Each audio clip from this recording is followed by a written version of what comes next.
नमस्कार, मी राहुल कुलकर्णी. आज आम्ही दोन मुलाखती केल्या. एक अर्थात सुप्रिया सुळे यांची आहे आणि त्याच्या आधी श्री अजित पवारांची आहे. आणि मी त्यांना जाणीवपूर्वक हे दाखवलं की सुप्रिया सुळे काय म्हणाल्या. कारण अजित पवारांची मुलाखत दोन टप्प्यात झाली, एक मराठीसाठी आणि नंतर हिंदी किंवा इंग्रजीची सुरुवात करून मग हिंदीसाठीची मुलाखत. तर त्या मुलाखतीच्या दरम्यान 2 तासाचा अंतर होतं आणि त्या 2 तासाच्या अंतरामध्ये अजित पवार काय बोलले त्याच्यावर आधारित प्रश्न सुप्रिया सुळे यांना विचारले गेले होते. आणि सुप्रिया सुळे यांनी त्या मुलाखतीतनं जे सांगितलं ते अजित पवारांच्या दुसऱ्या मुलाखतीत, हिंदी मुलाखतीच्या भागात ते आम्ही सांगितलं, ते प्रश्न विचारले. तर ह्या सगळ्यांचा लसावी काय आहे, तर ज्यांच्या कोणाच्या मनामध्ये काही थोडे बहुत प्रश्न शिल्लक होते की दोन्ही पवार कुटुंबीय हे एक येणार नाही, म्हणजे पवार कुटुंबीय एक येणार नाही, दोन्ही राष्ट्रवादी काँग्रेस एक येणार नाही. माझ्या मते ते प्रश्न, ते मुद्दे काही तुमच्या मनात किंतु परंतु असेल तर ते आज संपलेत असं समजून चला. कारण सुप्रिया सुळेंच्या मुलाखतीमध्ये त्यांना खूप खोदून खोदून विचारल्यानंतर सुद्धा त्यांनी श्री देवेंद्र फडणवीस यांच्यावरती टीका केली नाही. त्यांनी भारतीय जनता पार्टीच्या केंद्रीय पातळीवरच्या राजकारणाबद्दल टीका केली नाही. त्या म्हणाल्या की मला काही गोष्टी आवडत नाहीत, काही गोष्टी ते चांगलं करत आहेत. अर्थात कुठलाही राजकीय पक्ष हा चांगल्याला चांगलं म्हणण्याच्या भूमिकेत नाही आहे आपल्या देशात दुर्दैवाने. आणि वाईटाला तर ते म्हणजे चांगल्यालाही वाईट आणि वाईट तर आहे ते वाईट सांगतच राहतात. हे आपण गृहीत धरलं पाहिजे. जसं मी नेहमी म्हणतो आहे की EVMबद्दल अनावश्यक अनाठाई अशी चर्चा करण्यात काही अर्थ नाही आहे. EVM is a perfect machine. Supriya Sule यांचा तसा सुरुवातीपासूनचा स्टँड आहे. ती चांगली गोष्ट आहे. जे घडतं आहे ते योग्य आहे, जे अयोग्य आहे ते अयोग्य आहे. पण ह्या सगळ्यातनं अजित पवारांच्या आणि सुप्रिया सुळेंच्या मुलाखतीतनं मला 2-3 अर्थ दिसले. एक म्हणजे अजित पवारांनी स्वतःच हिंदीच्या मुलाखतीमध्ये सांगितलं की पवार कुटुंबात प्रश्न असा होता की जी बॉडी लँग्वेज आहे तुमची वर्षभरातली, त्याच्यात असं दिसतंय की सुरुवातीला ताणतणाव होते पण आता मात्र ते ताणतणाव मिटलेत. त्याच्यावरती ते म्हणाले की हो, आमच्यातले आता सगळे ताणतणाव मिटलेले. हे वाक्य फार महत्त्वाचं आहे. कारण मला जेवढं कळतं राजकारण त्याप्रमाणे जेव्हा अजित पवारांनी पक्ष सोडला तेव्हा कोणाला जर असं वाटत असेल की त्यांच्यात ताणतणाव नव्हते, सगळी मिलीभगत होते वगैरे, मला असं अजिबात वाटत नाही. तिथे वैचारिक भूमिकेवरून क्लॅश होताच होता. त्याचबरोबर पक्षाचं नेतृत्व कुणाकडं असावं याच्यावरून पण क्लॅश होता. तो सुप्रिया सुळे यांच्याकडे देण्याचा प्रयत्न झाला आणि त्याच्यानंतर अजित पवारांच्या संयमाचा कडेलोट झाला असं वाटतंय. सगळं जे काही घडलं आहे महाराष्ट्राच्या समोर, त्याच्यानंतर अजित पवारांच्या पक्षाचा म्हणजेच राष्ट्रवादी काँग्रेसचा अजित पवार गटाचा पराभव झाला लोकसभा निवडणुकीमध्ये. 48 पैकी 31 जागा महाविकास आघाडीनं जिंकले आणि त्याच्यात शरद पवारांचा स्ट्राईक रेट हा 10 पैकी 8 जागा जिंकून आणणारा म्हणजे 80% एवढा होता. त्या काळामध्ये काय होतं आपल्याकडे की आपण दरवेळेला शरद पवारांच्या भोवती वेगवेगळी मिथकं जोडून शरद पवारांनीच ते सगळं घडवून आणलं वगैरे असं म्हणतो आपण. मला असं अजिबात वाटत नाही. ह्या पवार कुटुंबातल्या संघर्षाचं मला 2017पासूनची जी कहाणी माहिती आहे ती, कारण मी अत्यंत जबाबदारीनं सांगू शकतो की पवार कुटुंबातला संघर्ष हा पहिल्यांदा महाराष्ट्राला सांगणारा आणि त्याबद्दल बराच काळ ट्रोल होणारा मी पत्रकार आहे. त्याच्यानंतर पवार कुटुंबियाकडनं पण काही जणांनी मला प्रतिप्रश्न केले होते. तात्कालीन काही पत्रकारांनी, जे समकालीन पत्रकार होते त्या काळातले, त्यांनी पण म्हटलं की ही बातमी खोटी आहे. 2017ला या संदर्भातली पहिली ही बातमी आम्ही ब्रेक केली होती. तेव्हापासून 2025 सालापर्यंत पवार कुटुंबियांची देहबोली, त्यातले असलेले वाद प्रवाद बघता yes there was a differences, त्यांच्यामध्ये मतभेद होतेच होते. पण आता असं आहे की ते मतभेद एकदा राज्य पातळीवरचं नेतृत्व कोणाकडं, आणि तसं बघा मतदारांनी पण चाणाक्षपणे राष्ट्रीय पातळीच्या नेतृत्वामध्ये शरद पवारांना कौल दिला आहे आणि राज्य पातळीच्या नेतृत्वामध्ये श्री अजित पवारांना कौल दिला आहे. म्हणजे पूर्वीची जशी मांडणी होती की सुप्रिया सुळे देशाचं काम बघतील, म्हणजे राज्यसभा किंवा लोकसभेचे मेंबर राहतील आणि अजित पवार हे महाराष्ट्राचं राजकारण बघतील. त्याचं एक कारण असं पण आहे की महाराष्ट्रातल्या राजकारणामध्ये आमदार निवडून आणण्यासाठी, नगरपंचायतीचे, नगरपालिकांचे नगराध्यक्ष निवडून आणण्यासाठी बऱ्याच तिकडिम्स कराव्या लागतात. त्याचबरोबर त्या रिसोर्सफुल निवडणुका असतात. हे सगळं सुप्रिया सुळे यांच्यापेक्षा अजित पवार चांगलं करू शकतात, त्यांची पक्षावर कमांड आहे वगैरे. या सगळ्या कारणामुळे ती तशी रचना होती. त्या रचनेला स्वतःच शरद पवारांनी छेद दिला आणि सुप्रिया सुळे यांच्याकडे पार्टीचं नेतृत्व जातं आहे असं लक्षात आल्यानंतर ते जे साचलं होतं ते स्फोट झाला, जे मी मगाशी म्हणालो. मग आता काय झालं आहे, माझ्या मते ते जे वाक्य आहे ना की पवार कुटुंबातले सगळे मतभेद मिटले, पुढचा माझा प्रश्न असा होता की तुम्ही राजकीय कारणासाठी काकांचा सल्ला घेता का? अजिबात अजित पवारांनी त्याच्याबद्दल एक सेकंद न दडवता सांगितलं हो घेतो. आता हे कशाचं लक्षण आहे तर ते मतभेद मिटल्याचे आणि ते मनभेद व्हायच्या आधीच ते मिटल्याचं हे लक्षण आहे.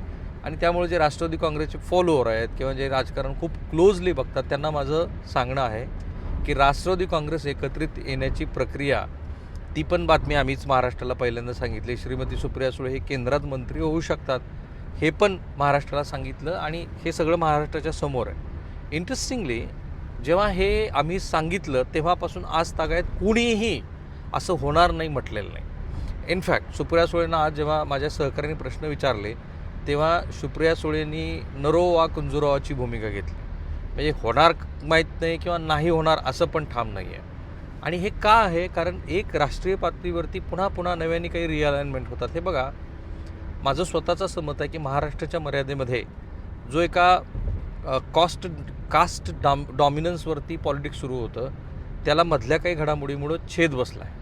आणि त्याबरोबरच भाजपनं ज्या पद्धतीचं सामदाम दंडभेदाचं राजकारण केलं, त्यानंतर भाजप हा वेगवेगळ्या मंडळींना आपल्या पक्षात घेऊन क्रमांक 1चा पक्ष झालेला आहे. ह्या दोन वास्तवाच्या आधारावरती महाराष्ट्राच्या राजकारणाचं विश्लेषण करायला हवं. जेव्हा एखादा कास्ट डॉमिनन्स संपतो त्यानंतर प्रादेशिक पक्षासाठी ती अडचण असते की ज्या जात धर्म घटकाला ते धरून राजकारण करत असतात त्या धर्म घटकामध्ये इतर कुठला सहभागी पक्ष आला की मग त्या पक्षाची वाताहत व्हायला सुरुवात होते. माझ्या मते ती सुरुवात ओळखता आली नाही उद्धव ठाकरेंना. ती सुरुवात कदाचित अजित पवारांनी खूप लवकर ओळखली आणि मग त्यांनी तो वेगळी वाटचाल करून ते भाजपबरोबर गेलेले आहेत. मग अशा कॉन्टेक्स्टमध्ये आज दोन राष्ट्रवादी काँग्रेस कसे एकत्रित येऊ शकतात तर माझ्या मते त्यांच्यासमोर दोन ऑप्शन आहेत. एक जो आधीचा मी सांगितलं तसं सरळ विलिनीकरण करून टाकायचं. राष्ट्रीय पातळीवरचं काम श्रीमती सुप्रिया सुळे पाहतील आणि राज्य पातळीवरचा पक्ष वाढवण्याचं, तो काय बांधून ठेवण्याचं काम अजित पवार करतील. किंवा मग आणखी दुसरा जो त्यांनीच त्यांच्या मुलाखतीत सांगितलं, ते म्हणाले की ठाकरे बंधू मुंबईत एकत्रित आले की नाही आले. कसे आले? त्यांनी आपापला पक्ष कायम ठेवला. तसंच आमची राष्ट्रवादी काँग्रेस एकत्रित आलेली आहे.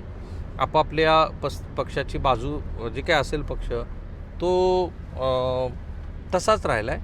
आणि आम्हाला निवडणुकीत गरज होती कारण नगरपालिका निवडणुकीनंतर आपल्या मताची विभागणी होऊ नये म्हणून आम्हाला हे करावं लागलं वगैरे असं त्यांनी सांगितलं.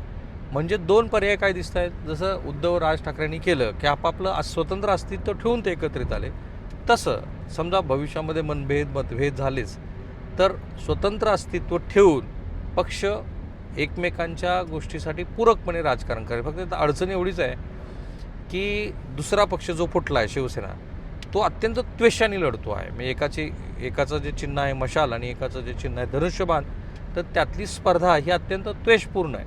इथे अजित पवारांच्या आणि शरद पवारांच्या संबंधामध्ये विधानसभेला थोडासा ब्रेक बसला जेव्हा अजित पवारांच्या संदर्भामध्ये शरद पवारांनी थोडीशी मिमिक्री केली. अर्थात त्याला काही अजित पवारांनी प्रत्युत्तर दिलं नाही.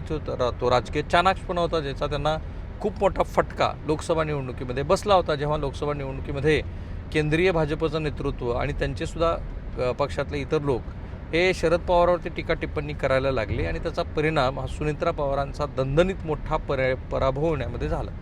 बरं, तो महायुतीचा पराभव आहे का? तर माझ्या मते एकनाथ शिंदे यांनी जे यश मिळवलं ते पाहता तो महायुतीतल्या दोन घटक पक्षाचा पराभव झाला, एक भाजपचा आणि दुसरा शिवसेनेचा. अर्थात तोपर्यंत कुठलीच निवडणूक झालेली नव्हती, त्यामुळे त्याचा जो राग आहे तो राग लोकांनी व्यक्त केला. मग अशा कॉन्टेक्स्टमध्ये आता पुन्हा पक्षाच्या मताची विभागणी होऊ नये म्हणून ह्या नावाखाली हे दोन्ही राजकीय पक्ष एकत्रित येण्याची प्रक्रिया खूप आधीपासून सुरू झालेली आहे. कदाचित मी म्हणतो तसं केंद्रात सुप्रिया सुळे हे मंत्री होऊ शकतील. शरद पवारांच्याकडं जे उर्वरित आमदार आहेत ते जातील. राष्ट्रीय पातळीच्या राजकारणाच्या सोयीसाठी म्हणून शरद पवारांच्या पक्षातले खासदार अजित पवारांच्या पक्षात येतील. अशी सगळी ही मांडणी आहे आणि ती मांडणी आजच्या दिवशी अधिक गडद झाली. हे स्पष्ट झालं की दोन्ही राष्ट्रवादी काँग्रेसमधले मूलभूत जे मतभेदाचे फरक आहे तो मतभेदाचा फरक मिटलेला आहे जवळपास. आणि भाजपला शत्रुत्व मानून आता लगेच कुणी काही म्हणणार नाही, पण आपला जो मताचा टक्का आहे तो इंटॅक्ट ठेवण्याचा प्रयत्न सध्या सुरू आहे.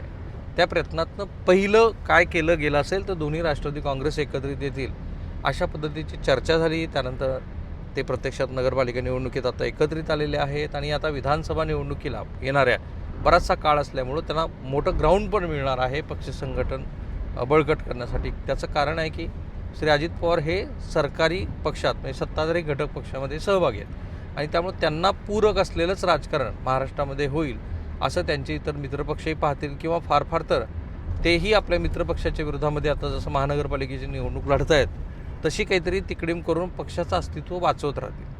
म्हणून मी नेहमी म्हणतो की महाराष्ट्राचं राजकारण हे असं वाकड्या वळणानी चालतं. ती वळणं सगळी नीट समजून घेऊन आपल्याला कधी त्यातनं दर्शन होऊ शकतं. जर तुम्ही तुमचे काही मित्र असतील किंवा वरिष्ठ पत्रकार असतील किंवा राजकीय नेते असतील त्यांच्याशी बसून चर्चा करून त्या संदर्भातले काही भाग समजून घेण्याचा प्रयत्न करत असतात. सो हे असं महाराष्ट्राच्या दृष्टीनं महत्त्वाचं असलं. 2 राष्ट्रवादी काँग्रेस एकत्रित होणार की नाही ह्या प्रश्नाचं मला संभावित दिसत असलेलं उत्तर हे आहे. एक तर ते एकत्रित आले तरी 2 स्वतंत्र शाखा उपशाखा कायम ठेवून एकत्रित येतील किंवा जर ह्या स्थानिक स्वराज्य संस्थांच्या निवडणुका पार पडल्या आणि केंद्रामध्ये खरोखरच काही NDAला अलायन्स पक्षाची गरज पडली तर सुप्रिया सुळे यांना केंद्रामध्ये मंत्रिपद देऊन या पक्ष संघटनेकडं महाराष्ट्राला ती वाढवण्याचा प्रयत्न केला जाईल दोन्ही राष्ट्रवादी काँग्रेसच्या एकत्रीकरणातून. सो थांबूया आपण इथे. माझा प्रयत्न काय, जे घडतंय जसं घडतंय त्याचा अर्थ काय, त्याचा महाराष्ट्राच्या राजकारणावरती काय परिणाम आहे, समाजकारणावरती काय परिणाम आहे ते तुम्हाला सांगायचं आणि मला आनंद आहे की तुम्ही ते लाखोच्या संख्येनं पाहत आहात. थँक्यू.